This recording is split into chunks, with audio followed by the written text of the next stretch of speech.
I have been driving for the last 2 hours to the Marriott in Baltimore. My wife was there at a conference, and I was going to surprise her by dropping in and taking her to supper. For the last 3 months, I have suspected my wife of having an affair with one of her co-workers. I just had the feeling that every time she was taking one of her business trips, training sessions, or conferences, she was really getting laid. Tonight, I was going to catch her in the act and end it for all. My wife Megan and I have been married for 14 years. We have 2 beautiful children, Sarah 12 and Todd 10. Right now, they are staying with my mother. Megan and I had gotten married right out of high school. We dated the last 2 years of school, and it was a natural move into the marriage. She was bright and always happy. She wore her brown hair long. She was thin and had strong, angular facial features. There was not an ounce of fat on her. I always thought we had a strong marriage until about 3 months ago. It was just little things and nothing I could really pin down. I hated to ask her about it or confront her because I was afraid of looking paranoid or jealous. Today's meeting was close enough that I could unexpectedly drop in and maybe catch her in the act. I took my suit bag with me to the counter. "Hi, I'm Phil Jenkins. My wife Megan is here for the insurance conference and is in room 214. She said I could pick up a key here." After checking the computer, the clerk got a key. "Could I see some identification, please?" "No problem, it's good that you ask." I showed him my driver's license. I was nervous as hell as I walked to the elevator. What was I going to do when I caught her? What was I going to say? Should I knock or just walk in? Will she have the safety latch on? Will she be alone? Will she even be in the room? As I walked down the hall, I decided to just put the key in the lock and try to open the door. I will have to see what happens after that. I tried to be as quiet as I could. After unlocking the door, I opened it and found Megan sitting at a desk with her briefcase open doing paperwork. She turned around with a gasp. "Damn it, Phil, you scared me to death. What the hell are you doing here?" "Hi, honey. I had a little spare time and thought I would drop in and take you to supper." "Great. You are staying the night, aren't you? I sure could use a little company." She walked over and gave me a big kiss. Well, it looks like my great plan to catch my cheating wife was a complete bust. "Do we have time for a quickie before we go to eat?" I hopefully asked. "Hey, I have to take a shower first, but I'll tell you what. How about a quick before I shower? After we get back from supper, we will have all night to do whatever you want." I was glad I was wrong about her cheating. I loved this woman and didn't want to lose her. "There, that should hold you until after supper." With a big grin on her face, she turned and went into the bathroom to take her shower. I put myself together and sat on the bed. Megan's toiletry case was sitting on the dresser, and I went over to see if she had a few aspirin to get rid of my headache from driving. I didn't find any pills, but in the side pocket of her case, I noticed something strange. I slowly pulled a pack of 6 condoms from the case. I held them in my hand as I sat on the bed. After Todd was born, Megan went on birth control pills. They made her throw up when she took them, so we decided that I would get a vasectomy. Since then, we have not used any birth control. It was nice not having the hassle of condoms or pills. Of course, now the question is, what the hell are these doing in her toiletry case? I am not stupid, and quickly came to the conclusion that my wonderful wife was indeed cheating. Now I didn't know what to do. Rummaging around in her case, I found a couple of safety pins she kept for clothing emergencies. I took one of the pins and carefully poked a hole through the middle of each of the rubbers. I replaced them just as I found them. She was still in her shower, so I took my cell phone and called a friend at home. "Freddie, this is Phil. I need you to do a favor for me." "No problem. What do you need?" "Wait about an hour, then call me on my cell and tell me a pipe burst at the school, and they need me as soon as possible. Actually, all you have to do is call, and I'll fill it in at my end." "Got it. I'll call about 7. See you, buddy." I decided I really didn't want to spend the night with my wife. I was sorry that we did what we did already and did not want to add to it. I would be able to think on the drive home. I knew I had to do something, but at this point, did not know what. As Megan got out of the shower, it was all I could do not to confront her. I was burning up inside and wanted to hurt this woman, who was my wife in some fashion. I am not a violent man. I never lose my temper and try to stay cool in any situation. I also figured out it was better if I did not let her know that I was aware of her infidelity. By the time we got to the dining room, I was totally depressed. "Order anything you want, dear. I can expense it." "Well, I'm not really that hungry. I think I'll just have the small filet." "That sounds good for me, too. How about a bottle of rose to go with that?" After the waiter took the order, I couldn't help myself. I had to probe a little. "Megan, are you happy with the way our marriage is going?" "Of course. I have a nice home, 2 great kids, and a husband who loves me. What more could I ask for?" "Oh, I don't know. I guess I just wonder sometimes if I am doing everything possible to keep you happy. I feel so lucky to have such a fabulous lady for a wife. Sometimes I have to pinch myself to believe it is real." "Oh, you silly goose. That's why you drove all the way down here to see me. Well, I don't think you have anything to worry about. I am happy and content, and you are doing all the right things. A woman couldn't ask for a better husband than you." The waiter brought our dinners, and we made small talk about nothing throughout the meal. Just as plates were being taken away, my cell phone rang. I excused myself and went into the lobby so I wouldn't disturb any other diners. I waited a few minutes and went back in. That was Freddie. "A water pipe broke at the school. I really have to get back there as soon as I can. I'm sorry I have to cancel our night together." There was a look of disappointment on Megan's face. I couldn't tell if it was real or not. It didn't matter to her if I stayed or left. One way or the other, she was going to get. As we were getting on the elevator, Kirk Langford was getting off. Kirk was the business associate that Megan always seemed to be traveling with. "Oh, hi, Megan.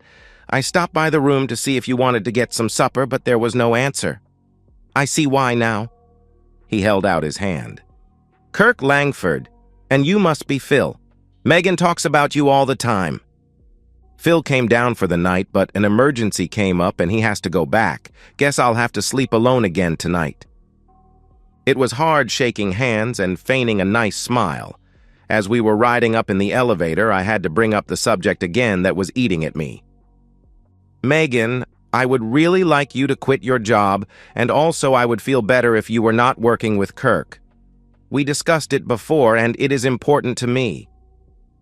"Phil, I told you, I have no intention of quitting my job. I like what I am doing, and I am learning a lot from Kirk. You have to get over this paranoia you have about Kirk and me." Megan and I went to the room, and after a quick kiss, I picked up my bags and left for the trip home. I couldn't help thinking all the way home about Kirk stopping by Megan's room after he had his supper.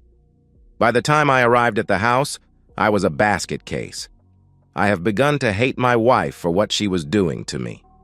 I wish I was one of those guys who could figure out all those fancy ways to catch their cheating wives, but I was dumbfounded. What could I do about it? I couldn't even figure out a way to get out of having intimacy with her. Divorce was what I really wanted, but really didn't have enough evidence to justify it. I felt defeated. My wife was cheating on me. I knew it and couldn't do anything about it. I was not going to put up with it, but needed help. 2 days later, Megan came home, smiling like a schoolgirl. I could tell she had a good time, and it made me madder than I was. I checked her bag, and there was 1 condom left. It still had a hole in it. Intimacy with my wife that night was more of a chore than a pleasure. Saturday was the Globus Insurance Company picnic. At least the kids would have something enjoyable to do. This was not a day that I was looking forward to it. I couldn't help but believe that some of the other people in the company knew what was going on, and I felt a little like a. I tried to be low profile so I wouldn't become the butt of any crude jokes. Maybe I was a little paranoid, but I couldn't help it. Megan was having fun socializing all over the place, especially with Kirk. They were not doing anything touchy-feely, but they were definitely close. I was being ignored, which was fine. "Hi, I'm Janet Langford. You must be Phil Jenkins." She was a knockout. Now I was really confused. I thought my wife was great and I loved her, but Janet Langford was a picture right out of a pin-up magazine. She had long auburn hair and big blue eyes. Her body was perfect even though she was a little short. Why would Kirk Langford cheat on a stunner like this? "Oh, I'm sorry you caught me daydreaming. Hi, it's a pleasure to meet you. Can we go someplace and talk? Maybe someplace with no kids and noisy people around?" "Sure, let's wander down by the lake. Nobody's gone to miss me." "Me either," I replied. There were some nice benches about 100 yards from the picnic area. We sat down on one of them, overlooking the lake. "I'm all ears. What would you like to talk about?" Janet hesitated. "This is difficult for me. I don't know exactly how to bring it up. It is a very delicate subject." At that point, I knew that she knew. I decided to make it easy for her. "Are you referring to the affair that Kirk and my wife are having? I just found out this week." Janet seemed relieved. "I have known for about 2 months. I am getting ready to have the divorce papers served, but I need a little help. I hired a detective to get proof for me, but my lawyer said I would have a much better case if Megan would be willing to testify or at least sign a notarized statement attesting to the affair."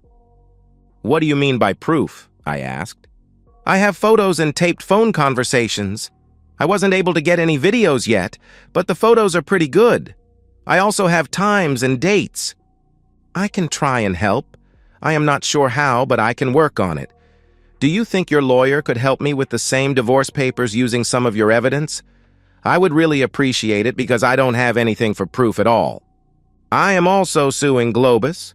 I have some statements that confirm that certain management-level company officials knew of the affair and did nothing to stop it. They will have a choice, fire both of them, or face a $1 million lawsuit." "Wow, I am certainly impressed," I replied.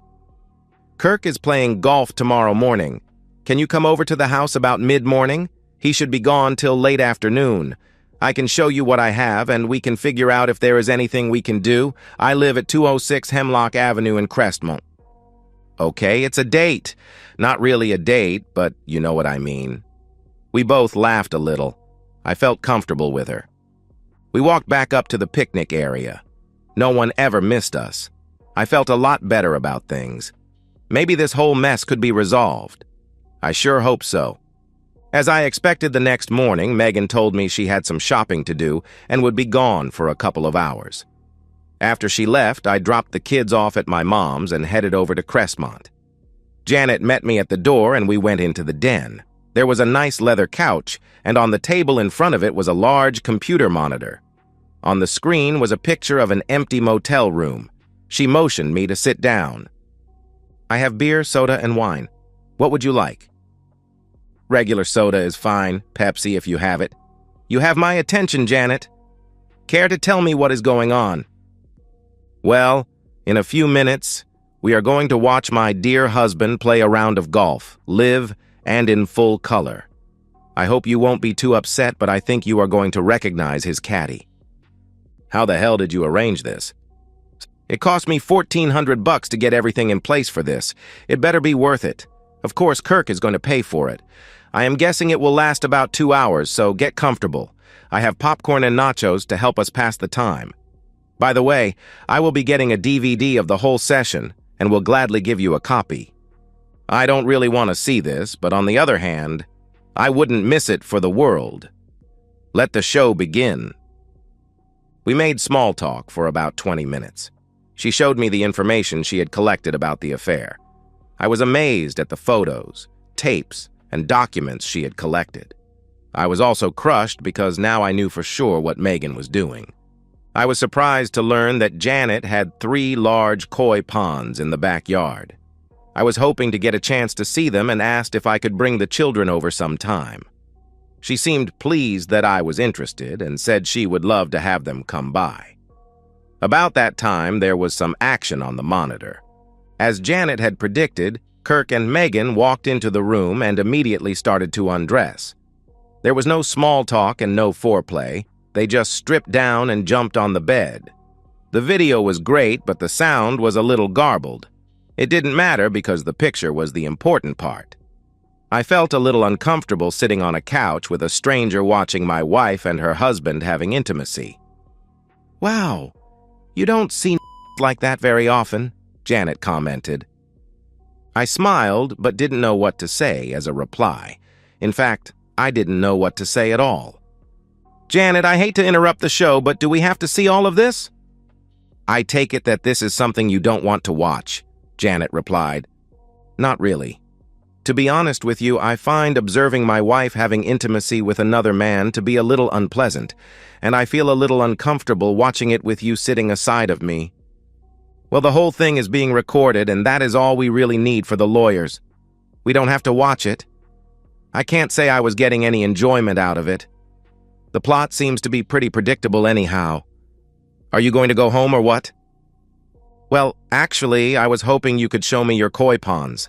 I think that would be a lot more interesting than 2 hours of huff and puff." Her eyes seemed to light up, simply because I had shown an interest in her hobby. She jumped up, and as we walked to the back of the house, I could hear Megan reaching her first. I couldn't help thinking that I was going to have a more enjoyable afternoon than my wife was. The 3 fish ponds were wonderful. I was especially fascinated by the pumping and filter systems since I was originally a plumber before getting the job at the school. Kirk did not help her with her hobby at all, and she had to hire people to do any work on the pipes or pumps. Of course, I offered to come over and assist her any time Kirk was playing golf. I wasn't trying to hit on Janet. I just wanted to learn more about the koi ponds, but spending time with her was a plus. After a few hours that passed too fast, we went back into the house. The motel room was empty, so we figured it was time for me to go home also. Janet promised to call when Kirk had another golf game so I could come over with Sarah and Todd. The next few weeks were difficult. Every time Megan took a shower, I would check her bag. There was always a new supply of condoms. I couldn't figure out when she was squeezing in the time to use them all. I carried the safety pin on my keychain so it would be handy for poking holes in them. Any day now I was expecting Megan to have to make a surprise visit to her sister. In the evenings after Kirk had a golf game, the kids would tell Megan about their visit to the koi lady, but she never seemed to be interested. They would show her pictures of the fish they had drawn and tell her about the names they gave all the fish. She never made the connection between Kirk's wife and the koi lady. She seemed to be relieved that I was able to keep the kids occupied while she was having intimacy. I made 2 more attempts to get her to quit her job and stop seeing Kirk. Both times I got the same turn down, and the second one was nasty. I was also making excuses for not having intimacy with her, and she responded with a few catty digs about my masculinity. It stung a little, but made everything I was doing easier to justify. Finally, on a Tuesday night, she dropped the bomb. "Phil, I am feeling really stressed out lately. I'd like to take a few days off from work and visit my sister for about a week. Do you think you could watch the kids while I unwound a little?" "Hey, I understand. You have been putting in a lot of overtime and late nights. I think it would be a good idea for you to relax. A trip to your sister's is a lot better than a year with a shrink. Go ahead and have a good time. I'll take care of everything." "I'm glad you understand. All the extra work is for the good of the family, but I think I might have overdone it." I had a hard time sleeping that night thinking about all the things I had to do the next day. I was glad this time had finally arrived. Megan's sister Nancy and her husband Brad lived about 3 hours away. Brad was an okay guy, but was completely controlled by Nancy. When she said jump, Brad jumped. The interesting thing about the town where they lived is that there are 2 abortion clinics. Of course, I had the names, addresses, and hours of operation for both of them.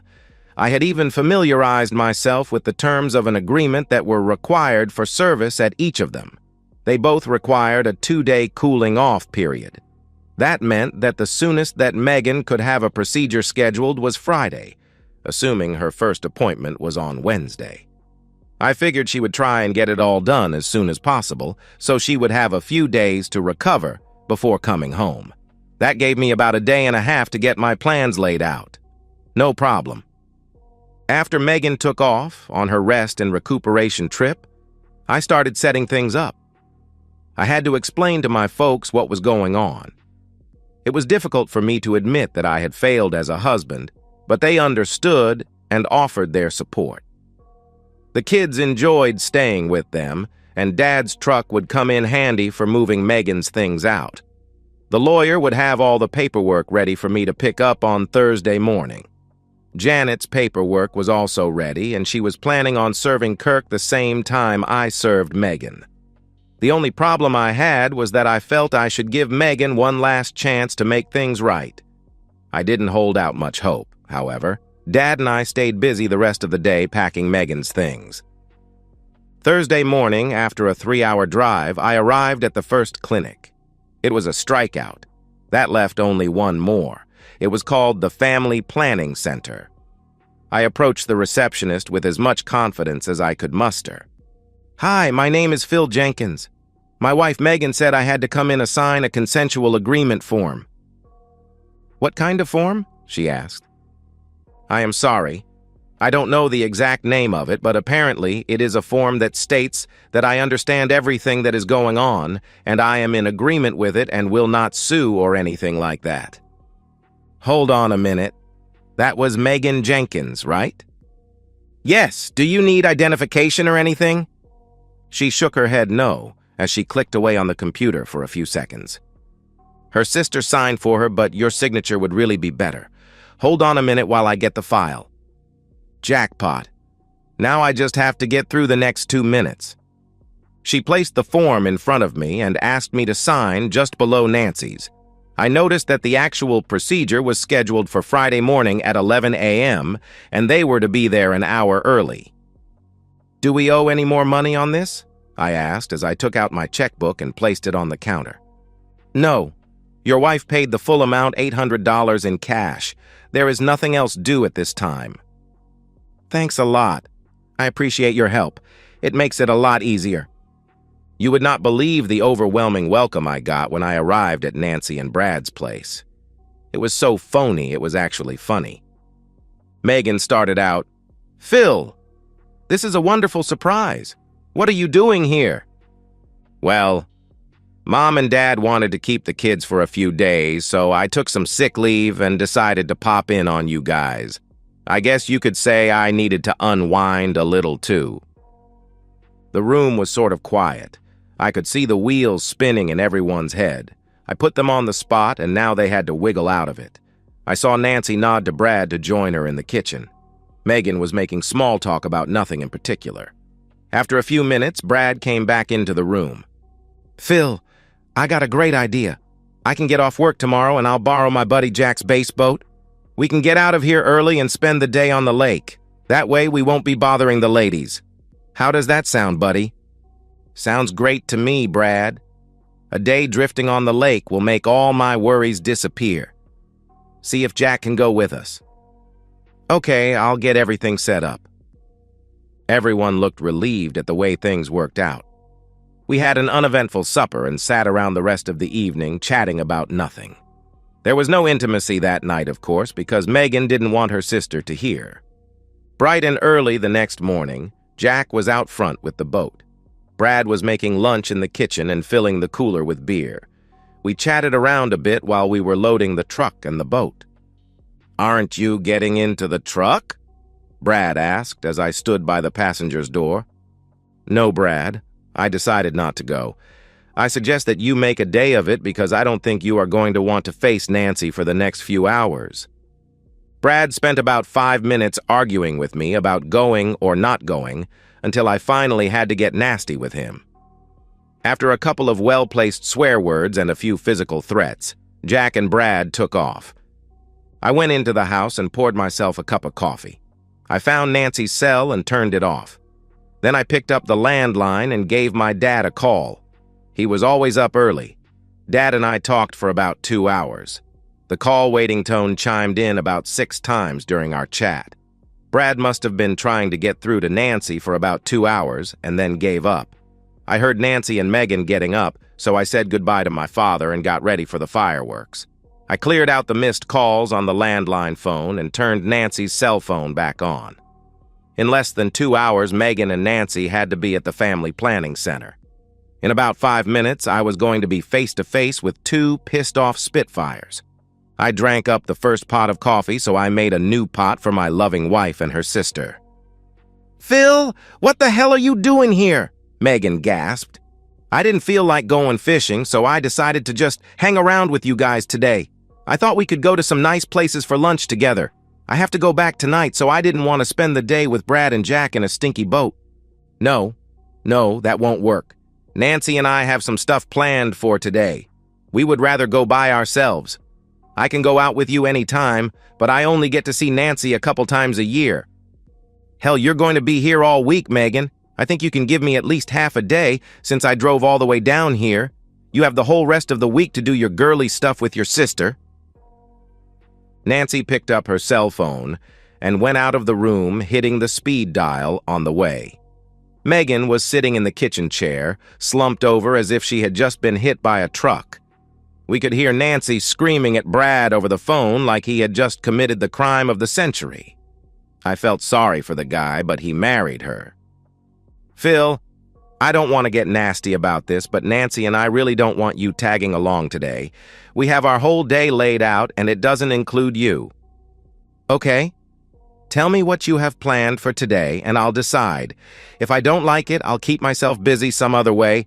I still don't understand because you have the entire week here, and I only have today. You girls aren't meeting a couple of guys, are you?" "No, damn it. We are not meeting any guys. We just wanted to do some shopping for intimate stuff. Bras, underwear, and nightgowns. It's the type of item that we don't want you guys around when we are trying it on." "Well, most of those shops are in the mall, and I can keep myself busy doing other things while you are using the dressing rooms. I'll just tag along and stay out of your way. You don't have to worry about entertaining me. When lunchtime rolls around, I'll take you to someplace fancy to make up for the trouble I caused you." Nancy was standing in the doorway, glaring at me. She didn't say a thing. Megan could see that she was not going to be able to reason with me and appeared to be ready to give up. They were both still in their housecoats. Finally, Megan stood up. "I have to go get dressed." As she walked out, Nancy looked over at me. "You're a real dip. Do you know that?" A big grin crossed my face as she followed Megan upstairs. About 20 minutes later, the light on the landline phone came on. Somebody upstairs was making a call. The clock was ticking. They had an hour to get to the center. I was trying to figure out what my next move would be. If they tried to leave without me, I would just follow them and make sure that they knew it. I didn't think they would try that. 20 minutes later, they both came down the stairs. "Okay, Phil, let's go shopping," Megan said with a little attitude. It was a little easier than I thought it would be. The upstairs phone call must have been to the family planning center, and I bet it was to reschedule the appointment. Since I said I was leaving that night, they probably figured the best way around the problem was to just wait until I left. I wasn't trying to stop Megan from getting the abortion, but I wanted to make it more difficult for her. I insisted on taking my car because I wanted to drive. I didn't want them ditching me someplace. A few miles from the house, I pulled into a service station. I filled up the gas tank, checked the oil and water, and cleaned the windshield. It was the most time I ever spent servicing my car. They both just sat fuming. When we arrived at the mall, I parked far out so we would have a good walk. Once we were in the mall, I pretty much left them alone. I kept an eye on them but really could care less what they were doing or what they were buying. They didn't seem to be having any fun. They spent most of the time talking to each other and making gestures. They bought a few things just to show me they had been shopping. I tried to stay hidden but still keep them in sight. There was definitely some serious discussion going on. The time for the appointment passed. I had succeeded in delaying the inevitable. I knew she was still going to be getting the procedure, so I had no intention of interfering any further. Shortly after noon, they came back to the center court of the mall, where I said I would meet them. We went to the Olive Garden for lunch and got back to the house at about 2 p.m. There was not much conversation during lunch or on the drive home. I was smiling to myself the whole time. I knew these two women hated me right now, and I didn't care. What a wonderful feeling. I helped myself to a beer and chilled out on the sofa. Brad finally got home, and for about 30 minutes, Nancy beat him verbally about the head and shoulders. He weaseled his way out the door and disappeared for a couple of hours. He was back by supper time. After the girls finished cleaning up, I asked Brad and Nancy if Megan and I could talk privately in the kitchen. Nancy gave me one of her sneers, and they both went into the living room. Megan was still upset with me because of what happened that day. I could tell she wasn't going to be easy to get along with. First thing, Megan, I would like to ask you one more time. Will you please quit your job and stop seeing Kirk Langford? Her teeth clenched tightly, and it was all she could do to keep from hitting me. Damn it. I don't want to have to hear that ever again. I am tired of you bringing it up all the time and refuse to even waste my time answering you anymore. You know the answer. It is the same as it has always been, and it will not change. Now either play a new tune or get the hell out of here. I reached into the manila envelope I had by the chair and pulled out a legal-sized envelope. Okay, I asked you at least 10 times in the last 2 months, and each time you refused to do as I requested. I had no other choice. Megan, these are divorce papers. All you have to do is sign them and mail them in. There is a self-addressed, stamped envelope included. If you decide you want a lawyer to look them over, please be my guest. She glared at me and leaned across the table. You dumb son of a blip. You can't divorce me just because I don't want to quit my job or have the friends you want me to have. If you want a divorce, you have to have grounds, and you don't. I think it is time for you to go home and get your together. I am your wife, and I have no intention of giving up my home and my family just because you don't like where I work. Megan, why did you come to visit your sister this week? I asked. That's a smart question. You know why. We discussed it before I came down. That was a lie, and you know it. What was the real reason? You tell me, you know-it-all bastard. Megan, why did you and Nancy go to the family planning center on Wednesday? I asked. Things got very quiet. My lovely wife started to squirm a little in her chair. A little bit of her bravado seemed to slip away. I don't know what you are talking about. I leaned over the table and in a quiet, somber tone, I asked, why did you give the family planning center $800 in cash? There was no response from the other side of the table. She was looking in my direction, but her eyes seemed to be focused elsewhere. It was obvious that she was now feeling uneasy. She was swallowing as if something that tasted bad was in her mouth. Why did you have an appointment at the family planning center for 11 a.m. this morning? What exactly were they going to do for you for the $800 you gave them? God damn it. Stop harassing me about something you know nothing about. It's none of your damn business why I was there or what I was doing. Her anger had returned to full force. Megan, the family planning center does abortions. You know it, I know it, and everyone in this town knows it. Since I had myself fixed for your convenience, why would you have to get an abortion? I guess your operation wasn't as successful as you thought. Maybe you better get yourself checked. I reached into the envelope by my chair. Here are 3 lab reports, 2 months ago, 1 month ago, and last week. I am shooting nothing but blanks and have the papers to prove it. Would you like to show me the report from the Family Planning Center showing that you are not pregnant? You are truly a son of a blip, but that still isn't enough for you to justify a divorce, Megan replied.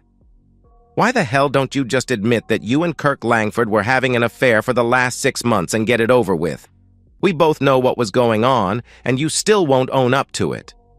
You have no proof at all that I was doing anything with anyone other than you.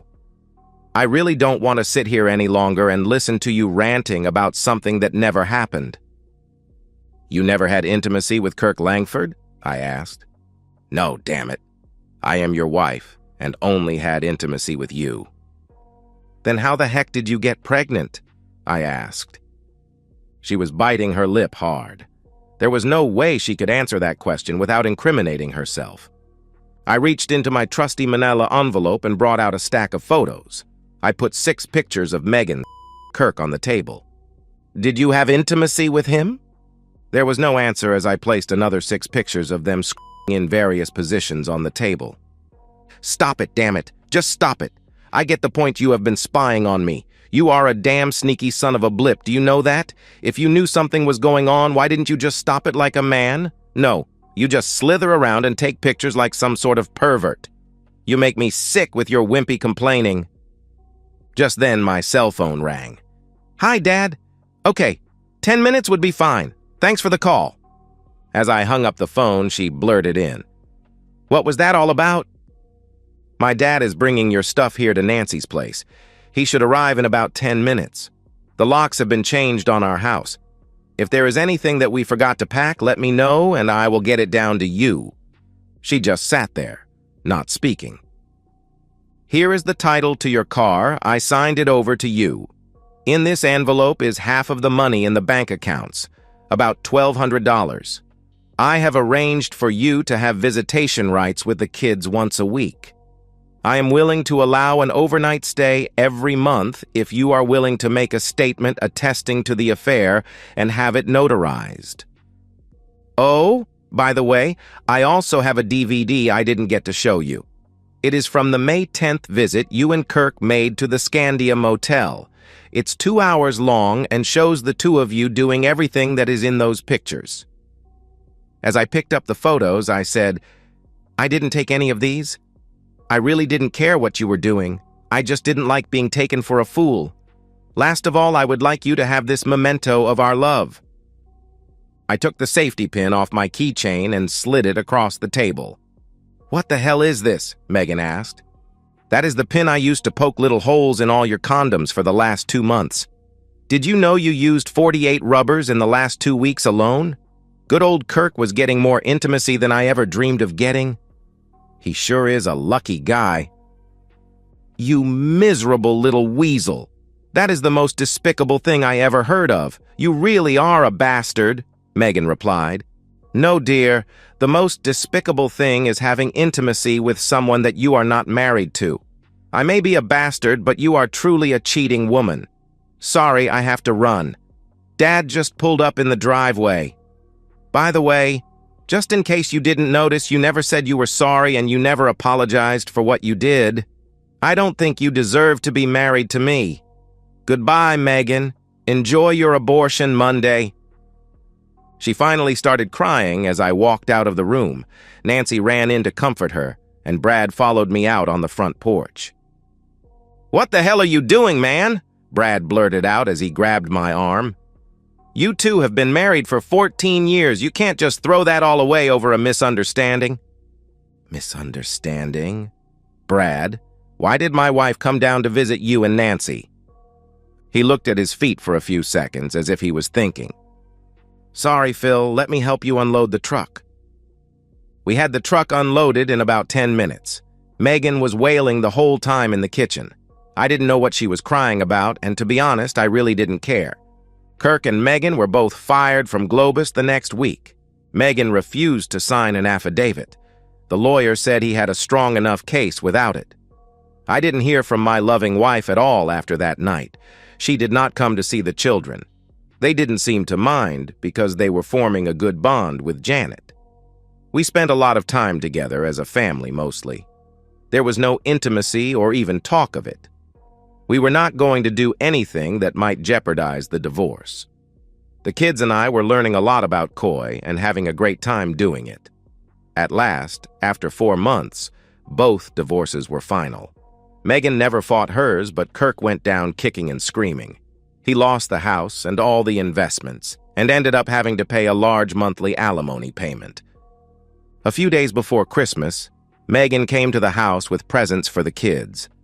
I was polite and didn't do anything at all to ruin the holiday spirit.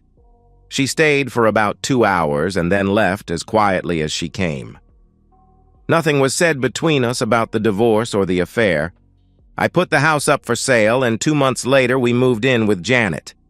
Kirk took a job in Omaha, and Megan went with him.